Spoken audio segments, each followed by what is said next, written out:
بسم اللہ الرحمن الرحیم ایاک نعبد و ایاک نستعین۔ میں آج ساری اپنی پارٹی کو بلکہ اپنی قوم کو تحریک انصاف کے 25 سال ہونے پہ مبارک دیتا ہوں۔ آج سے 25 سال پہلے ہم چند دیوانوں نے ہالیڈے ان لاہور کے اندر اپنی پارٹی اناؤنس کی۔ ہمارا مقصد کیا تھا پارٹی اناؤنس کرنے کا؟ ہم سب یہ سمجھتے تھے کہ پاکستان کے اندر کرپشن ملک کو تباہ کر رہی ہے۔ پہلی دفعہ ایک پارٹی کسی نے کرپشن کو ایک مین نیشنل ایجنڈا پہ لے کے آئے۔ میں ایک پولیٹیکل سائنس میں نے پڑھی تھی یونیورسٹی میں، اس کے علاوہ میں نے برطانیہ میں پروفیشنل کرکٹ کھیلی تھی، تو میں اس نتیجے پہ بہت پہلے پہنچ چکا تھا کہ ایک قوم وسائل کی کمی کی وجہ سے تباہ نہیں ہوتی۔ قوم کے اوپر آپ بمباری کر دیں، اس کو جنگیں ہو جائیں، اس سے بھی قوم نکل آ جاتی ہے، لیکن قوم کرپشن کی وجہ سے تباہ ہو جاتی ہے۔ اور وہ کیوں ہوتی ہے؟ وہ اس لیے ہوتی ہے، اور کرپشن کس کی؟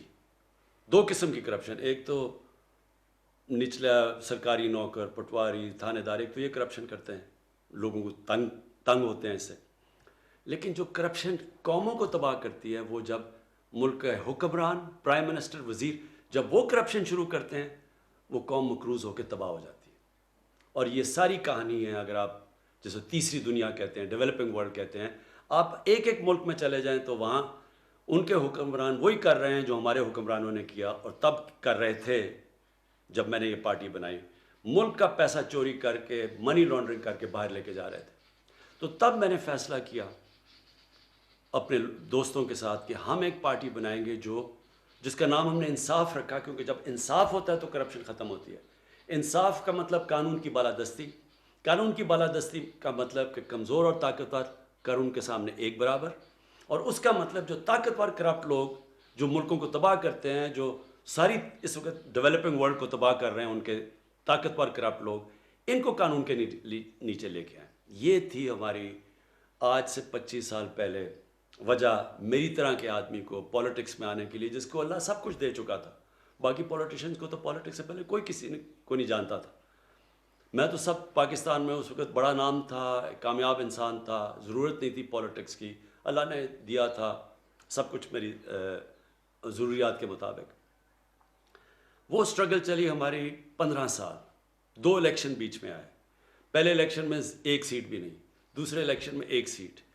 یہ 15 سال ایک بڑی مشکل سٹرگل تھی، جس میں میرے ساتھ کئی لوگ آئے، کئی چلے گئے، کئی ہار مان گئے، کئی جی ہمارا گھر میں مذاق اڑتا ہے، ہم اور دیر نہیں رہ سکتے۔ اور خاص طور پہ جب دوسرا الیکشن آ رہے 2002 میں، تو چند لوگ رہ گئے۔ میں اپنے نوجوانوں کو بتانا چاہتا ہوں کہ کیوں میں نے کبھی ہار نہیں مانی۔ 2 وجہ تھی۔ ایک یہ کہ میں نے کرکٹ کی گراؤنڈوں میں ایک چیز سیکھی تھی کہ جو ہار نہیں مانتا اور آخری گیند تک لڑتا ہے، اس کو ہار بھی ہرا نہیں سکتے۔ اور یہ بھی میں نے سیکھا تھا کہ جب بھی دنیا میں میں کوئی کام کروں، کیونکہ میں تب تک 2 کام کر چکا تھا، کرکٹ میں کامیاب ہو چکا تھا اور پھر شوکت خانم ہاسپٹل بنا چکا تھا۔ تو کامیاب انسان تب ہوتا ہے جب وہ جو کام کرنے کے لیے نکلے، جو خواب دیکھے، پھر کشتیاں جلا کے اس کی طرف جائے، پھر کبھی واپس نہ جائے، یعنی یا موت اور یا وہ کام ہوگا۔ تب انسان کے اندر جو صلاحیتیں ہیں، جو اللہ نے اتنی طاقت دی ہے، قوت دی ہے، وہ تب باہر آتی ہیں جب آپ فیصلہ کر لیتے ہیں کہ یہ ایک کام آپ نے کرنا ہے، جو بھی مرضی ہو جائے۔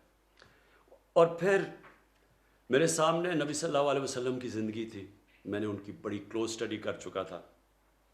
قرآن ہمیں حکم دیتا ہے ان کی زندگی سے سیکھو۔ ان کی زندگی کیا تھی کہ اللہ کے حبیب 13 سال انہوں نے جب اللہ کا پیغام لے کے نکلے، تو 13 سال سب سے زندگی کے مشکل وقت سے وہ گزرے، اور جان کو بھی خطرہ تھا، بھوک سے بھی اللہ نے ان کو آزمایا۔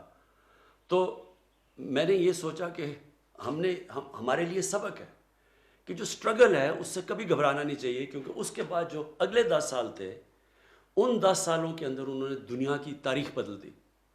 دنیا کی تاریخ میں کبھی اتنا بڑا انقلاب نہیں آیا، لیکن وہ پہلے 13 سال نے ان کی تیاری کروائی اس کے لیے۔ اور پھر بھی جب وہ 10 سال جو تھے، جو انہوں نے دنیا کی تاریخ بدلی، پہلے 4-5 سال بہت مشکل گزرے ان کے، اماں خطرے میں تھی کئی دفعہ، بڑے برے حالات تھے اماں کے. تو میں بھی جب اسٹرگل کر رہا تھا تو میں یہ سوچتا تھا کہ اگر وہ اللہ نے ہمیں دکھایا کہ اگر اپنے حبیب کو وہ اسٹرگل کرا سکتے ہیں تو ہم بھی کریں گے. اس دوران میں پولیٹیشنز کو بڑے قریب سے دیکھا. تو میری سوچ میں 3 قسم کے پولیٹیشنز ہوتے ہیں. جو سب سے برے پولیٹیشن ہوتے ہیں، جو پولیٹکس عوام کا نام لے کے اقتدار میں آ کے پیسہ بناتے ہیں، اپنا پیٹ پالتے ہیں، کرپشن کرتے ہیں. یہ ساری دنیا میں اس طرح کے پولیٹیشنز کو برا سمجھا جاتا ہے.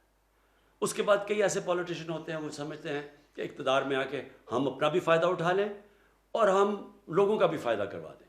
ایسے بھی زیادہ تر ایسے بھی پولیٹیشن ہوتے ہیں. اور پھر وہ جو بہت کم ہوتے ہیں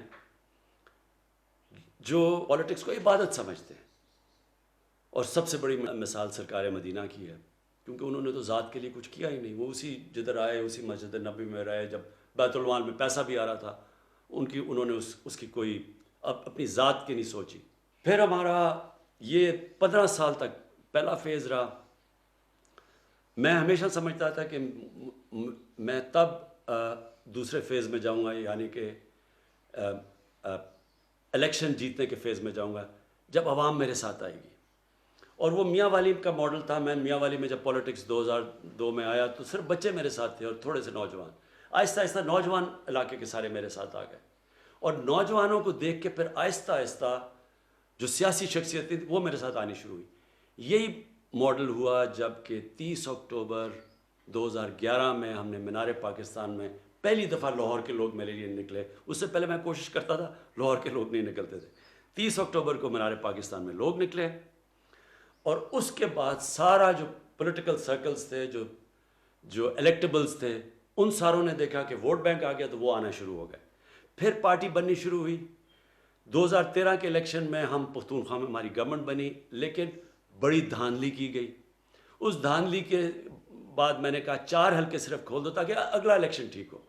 اس کے لیے ہمیں 126 دن کا ہم نے دھرنا کیا. پرامن تھا ڈی چوک پہ ہم نے، اور اس دھرنے کے دوران اور پارٹی بڑی، ہمیں موقع ملا اپنی پیغام لوگوں تک پہنچانے کا. لیکن بدقسمتی سے کوئی ایکشن نہیں لیا گیا کہ الیکشن ریفارمز کا. میں آج آپ کو کہنا چاہتا ہوں، اپنی قوم کو، کہ انشاءاللہ جو اب ہم الیکشن، جو نئی چیزیں ٹیکنالوجی کا استعمال کر رہے ہیں، الیکٹرانک ووٹنگ مشینز کو اب لے کے آ رہے ہیں جو ہم نے آزما لی ہیں، دنیا میں ٹیسٹڈ ہیں. اس کے ساتھ انشاءاللہ آپ دیکھیں گے کہ پاکستان میں الیکشن، کبھی جو بھی الیکشن جیتے گا اس کو سارے کہیں گے جیتا ہے، اور جو ہارے گا وہ مان جائے گا ہار. جب میں کرکٹ شروع کی تو ہم اپنے امپائر ہوتے تھے، ملک اپنے امپائر کھڑے کرتے تھے، اور جو زیادہ تر ٹیمیں ہارتی تھیں وہ کہتی تھی جی ہمیں امپائروں نے ہرا دیا. میں نے کیمپین کی نیوٹرل امپائرز کی، اور آج نیوٹرل امپائرز کی وجہ سے اور ٹیکنالوجی کی وجہ سے جو جیتتا ہے وہ سارے تسلیم کرتے ہیں وہ جیتا ہے، اور جو ہارتا ہے وہ مانتا ہے. انشاءاللہ یہی پاکستان میں ٹیکنالوجی کی وجہ سے اب اگلا یہ سسٹم ہم لے کے آ رہے ہیں. اس کے بعد 2018 میں ہماری پارٹی جیت جاتی ہے. پھر سب سے مشکل فیز شروع ہوتا ہے میری اسٹرگل کا. یہ میری زندگی کا آخری اور سب سے مشکل فیز ہے. جو بھی میں نے زندگی میں سیکھا وہ اگر میں نہ اس اسٹرگل سے گزرا ہوتا میں یہ 2.5 سال نہ گزار سکتا، کیونکہ کبھی بھی کسی کو ایسی حکومت نہیں ملی. ملک بینکرپٹ، سب سے بڑے خسارے اندرونی اور بیرونی، یعنی ریکارڈ خسارے. اور وہ آپ صرف جو اسٹیٹسٹکس دیکھ لیں آپ کے سامنے آ جائے گا. کبھی پاکستان کو اتنا مقروض نہیں تھا. 4 گنا 10 سالوں میں پاکستان کے قرضے بڑھے، 4 گنا پچھلی 2 پارٹیز کی وجہ سے. اور اس کی وجہ سے جو قرضے بڑھے، اس کی وجہ سے پھر جو ہمیں قرضوں کی قسطیں سود دینا پڑا. تو اس طرح کی حکومت کبھی کسی کو نہیں ملی. اور پھر ہمارے جو فورن ایکسچینج ریزروز تھے وہ ختم ہو چکے تھے. اور سب سے بڑا جو کرنٹ اکاؤنٹ جو ڈیفیسٹ سب سے بڑا پاکستانی تاریخ کا $20 ارب. تو اس کی وجہ سے بڑی مشکل سے ملک بچا ڈیفالٹ سے. ہمارے پاس پیسے ہی نہیں تھے قرضوں کی قسطیں واپس کرنے کی، اور جو ہماری کمٹمنٹس تھی باہر، اور ڈیفالٹ کر جاتا. تو آج روپیہ جو 150 روپے پہ یا 154 کے قریب ہے، اس نے 200، 250، 300 کدھر پہنچنا تھا ہم نہیں کہہ سکتے، کیونکہ سارا فلوز بند ہو جانے تھے باہر کے. لہٰذا وہ بڑا مشکل وقت تھا جس میں ہماری سعودی عربیہ، یو اے ای اور چائنا نے ہماری مدد کی. اگر وہ بھی نہ مدد کرتے تب بھی ہم ڈیفالٹ کر جائیں. اللہ کا شکر ہے. اب میں آتا ہوں کہ جو مجھے فخر ہے یہ 2.5 سال کی اسٹرگل میں کدھر ہے پاکستان. جو ہمارا بیرونی ملک جو بیرونی خسارہ ہے، کرنٹ اکاؤنٹ جو ڈیفیسٹ تھا، وہ 2.5 سال میں پہلی دفعہ 7-8 مہینے میں سرپلس پہ جا رہا ہے. یہ بہت بڑا میری حکومت کی کامیابی ہے. اس کا مطلب کہ کیونکہ ہمارا اب وہ کرنٹ اکاؤنٹ سرپلس میں ہے، اس کا مطلب ہمارے ریزروز بڑھ رہے ہیں، اس کا مطلب ہمارا روپیہ مضبوط ہوتا جا رہا ہے، لوگوں کو کانفیڈنس آ رہا ہے اکانومی میں. اس کی وجہ سے آج پاکستان کے اندر اللہ کا شکر ہے کہ کانفیڈنس اکانومی کی وجہ سے وہ شو کرتا ہے. ہماری جو اسٹاک مارکیٹ اس نے بھی بڑا زبردست پرفارم کیا ہے. اور جو ہمارے شعبے آگے بڑھ رہے ہیں تیزی سے، کنسٹرکشن سیکٹر سب سے تیزی سے آگے بڑھ رہا ہے. پاکستان کی تاریخ میں سب سے زیادہ سیمنٹ کی سیلز ہوئی ہیں. اس کا مطلب ایکٹیویٹی، بزنس ایکٹیویٹی چل پڑی ہے. اور اللہ کرے ہمیں کورونا سے یہ ہم جو تیسرا ویو ہے اس سے ہم ٹھیک طرح ہمارا ملک آپ سب ہمارے ساتھ مل کے اس کے احتیاط کر لیں. تو جس طرح ہم اب جا رہے ہیں، اب پاکستان آگے بڑھ رہا ہے. ہماری لارج سکیل مینوفیکچرنگ آگے بڑھ رہی ہے. ہماری جو گاڑیوں کی سیلز ہیں، ہماری اس وقت جو ہمارے کسان ہیں، ہمارے کسانوں کے پاس سب سے زیادہ خوشحالی آئی ہے ہمارے دور کے اندر. ان کو پہلی دفعہ ہم نے گنے کی قیمت صحیح دلوائی ہے، ریکارڈ ان کو گنے کی قیمت ملی ہے، ان کو گندم کی قیمت سب سے زیادہ ملی ہے. آج دیہات کے اندر پہلی دفعہ ہمارا کسان خوشحال ہے. لیکن آگے ہم نے کیا کرنا ہے؟ آگے اب ہم نے، کیونکہ یہ قرضوں کا بوجھ پڑا ہوا ہے، ملک نے نکلنا کیسے ہے؟ ملک نے نکلنا ہے ویلتھ کریشن سے، دولت کے اندر اضافہ کرنا ہے. وہ کیسے کرنا ہے؟ سب سے پہلے ہم 2 شہر نئے بنا رہے ہیں. ایک لاہور کے اندر، اور ابھی کوشش کر رہے ہیں سندھ گورنمنٹ کے ساتھ ملیں، ایک بنڈل آئلینڈ. اور پھر ایک لاہور کے اندر ہی ایک سینٹرل بزنس ڈسٹرکٹ بنا رہے ہیں. اس سب سے گورنمنٹ پیسہ خرچ کیے بغیر، private sector, public private partnership سے دولت میں اضافہ ہوگا. اربوں اربوں روپے کا اضافہ ہوگا، جس سے کنسٹرکشن انڈسٹری بھی اٹھے گی، جس سے لوگوں کو روزگار ملے گا. اور اس کے علاوہ ہم انڈسٹری کو خاص انسینٹیوز دے رہے ہیں، اسمال اور میڈیم انڈسٹری کو انسینٹیوز دے رہے ہیں تاکہ، اور یہ 50 سال کے بعد وہ انسینٹیوز دے رہے ہیں اپنی انڈسٹری کو، تاکہ ہماری انڈسٹری اٹھے، دولت میں اضافہ ہو. پھر ہم اپنے ایگریکلچر سیکٹر کے اندر، اپنے کسانوں کے اندر، کل میں انشاءاللہ کسان کارڈ لانچ کر رہا ہوں کہ کیسے اب ہم نے اپنے کسانوں کو اٹھانا ہے، ان کی پروڈکٹیوٹی انکریز کرنی ہے. اور انشاءاللہ پورا آپ کے سامنے ایک ایگریکلچر میں، تاکہ ادھر بھی دولت میں اضافہ ہو، تاکہ ملک آگے بڑھے. پھر ٹورزم کے اندر اگر ہم صرف ٹورزم کو ہم صحیح طرح لگا دیں، اتنا پاکستان میں پوٹینشیل ہے، اس سے ہی ہم اپنے قرضے واپس کر دیں گے. پھر ہمارا بلین ٹری سونامی ہے، 10 بلین ٹری سونامی. یہ آگے آنے والی نسلوں کے لیے بالکل، ملک میں یہ جو موسم کی تبدیلی سے ہمیں خطرہ ہے، وہ ایک پورے ملک، پہلی دفعہ ایک ملک ماحولیات کے اوپر زور لگا رہا ہے. اور 2 بڑی ڈیمز بنا رہے ہیں. 50 سال کے بعد پاکستان میں بڑی ڈیمز بننی شروع ہو گئی ہیں. ان سے پانی سٹور ہوگا، اس کا مطلب کہ ہمارے پاس زیادہ پانی ہوگا کسانوں کے لیے. جو اصل آخر میں آپ کہنا چاہتا ہوں، مدینہ کی ریاست کے اندر نبی صلی اللہ علیہ وسلم نے 3 چیزیں کی تھی. نبی صلی اللہ علیہ وسلم نے 3 چیزیں کی تھی. ایک انہوں نے اپنے کیریکٹر سے ایک ساری قوم کی اخلاقیات اٹھا دی تھی. دوسرا، انہوں نے قانون کی بالادستی قائم کی تھی. انہوں نے کہا تھا کہ ایک بڑی قومیں تمہارے سے پہلے تباہ ہوئیں، جدھر طاقتور اور کمزور کے لیے، جو میں نے شروع میں بات کی تھی، جدھر طاقتور کے لیے ایک قانون اور کمزور کے لیے وہ قوم تباہ ہو جاتی ہے، یعنی جدھر قانون کی بالادستی نہیں ہوتی. اور انہوں نے کہا میری بیٹی بھی اگر جرم کرے گی اس کو سزا ملے گی. اور پھر تیسری چیز، انہوں نے فلاحی ریاست بنائی تھی کہ سب سے پہلے ایک ریاست نے اپنے کمزور طبقے کی ذمہ داری لی تھی. آج ہم نے فلاحی ریاست کے لیے وہ کام کیا جو کبھی کسی پاکستان کی حکومت نے نہیں کیا. سب سے پہلے جو مجھے فخر ہے، اپنے 2 صوبوں کے اندر ہم ہیلتھ کارڈ لے کے آئے، ہیلتھ انشورنس. ہر غریب آدمی کے پاس، پنجاب میں اس سال کے اینڈ تک پختونخوا نے ابھی ہر فیملی کے لیے ایک ہیلتھ انشورنس آ گئی ہے. کسی بھی گورنمنٹ ہاسپٹل میں اپنا علاج کروا سکتے ہیں. یہ انشاءاللہ ایک پورا ہیلتھ سسٹم ہے، کیونکہ اب پرائیویٹ سیکٹر آئے گا ہیلتھ میں. چھوٹے چھوٹے شہروں میں ہاسپٹل بنائیں گے وہ، کیونکہ ہیلتھ کارڈ کی وجہ سے کوئی بھی ان ہسپتالوں میں جا سکتا ہے. اور پھر آپس میں مقابلہ ہوگا.